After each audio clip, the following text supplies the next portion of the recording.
Hello, ladies and gentlemen. Starfield has been hit with a bit of controversy over boundary limits, and it's not actually all that bad.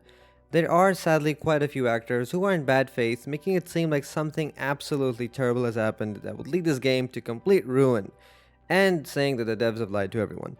Now, many seem to be confused about what exactly is going on, as there's a lot of misinformation being spread, as the game is still under the information embargo.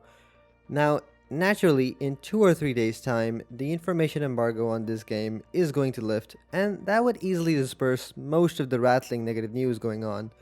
But I thought I'd make a video just to clear misconceptions, using the information solely from the 45-minute gameplay direct to clear this matter. As yes, the information was given in the direct, it was just not visually shown that well.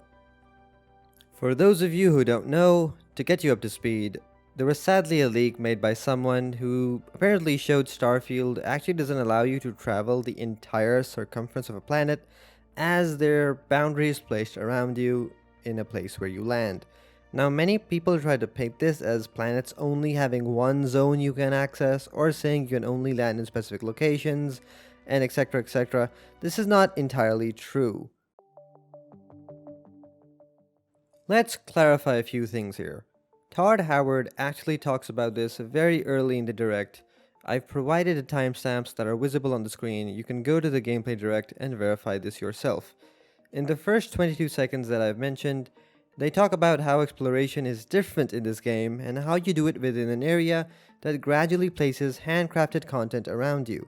In the later next 18 seconds that I've provided, they explain that once you're done with the area, you can fast travel back to the ship to explore further away. Now, I agree none of this information has a proper visual aid, and even I missed it when I first saw the video, so they could have done a better job at displaying this information. But now, what did have a visual aid within the direct, and has been repeatedly multiple times shown throughout the video, is that you can land anywhere on the planet, including certain points of interests that the game makes for you to narrow down where there's a big chunk of handcrafted content waiting for you, like cities for example.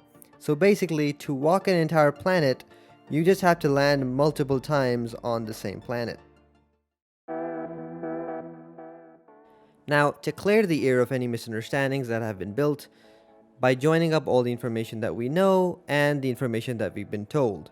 Now, it takes 40-ish minutes in a straight line from the middle where you land to reach a boundary. This means it would take 80 minutes from going from one end of the boundary to the other end of the boundary. That is a gigantic amount of space.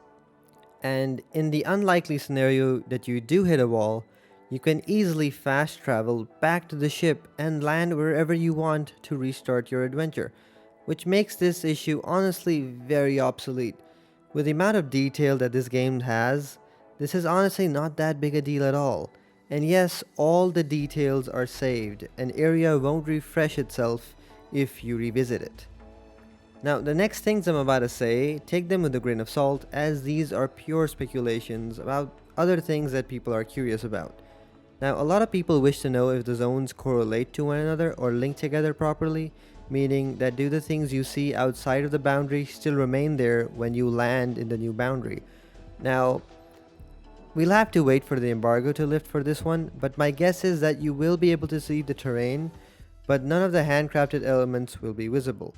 But there might be some terrain difference. I don't expect there to be 100% accuracy. What I do think is that planets and moons will have different sizes, so smaller planets might not even have to deal with the zone issue. Like I said, an entire area that is like 80 minutes in full length of walking is massive. So again, these are just my speculations, and we'll have to wait for the 31st of August to really find out all the true details.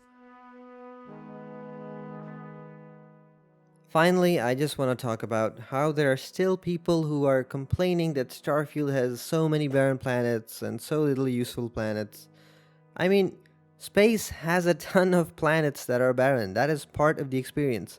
The game literally does a fantastic job of giving you this information, and this is also included in the gameplay direct, by the way, that it tells you which planets are barren or resource heavy, which ones have life, which one have like multiple quests on them, etc., etc.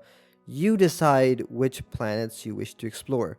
The choice is completely up to you, the player.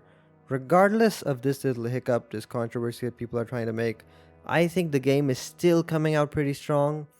And even if you would be able to walk around the entire circumference of the planet, which I think it would be cool to do, not being able to do it is not that big a deal because the landmass provided is already absolutely huge. And I don't think it's that big an issue because you can easily fast travel to your ship whenever and just restart your adventure in another massive landmass. People need to understand that if Bethesda could, they would have generally allowed you the ability to seamlessly walk entire planets. It's not like they don't want you to do that. There are literally hardware limitations that simply don't allow this stuff to exist.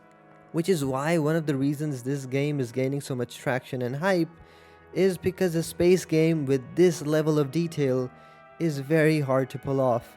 And if they are able to do it in the current way that they seem to have, it's definitely a win for gaming in general. It's just sad that you have these exclusive games that come out on Xbox and PlayStation and the consumers just end up spewing hate on each other. Starfield would have been seen in a very different light if it was playable by everyone. I think to have a BGS RPG set in space is really cool, and I think a lot of people, I think if this game just ends up being Skyrim in space, it's still gonna be a hit. Hopefully this information was helpful to you. Thank you for watching this video. I would appreciate a like and a subscribe as it helps me grow my channel and strive to make better content. Leave a comment about what you think about the controversy or the video in general. That's all from me. Be kind, be humble, be brave. Take care.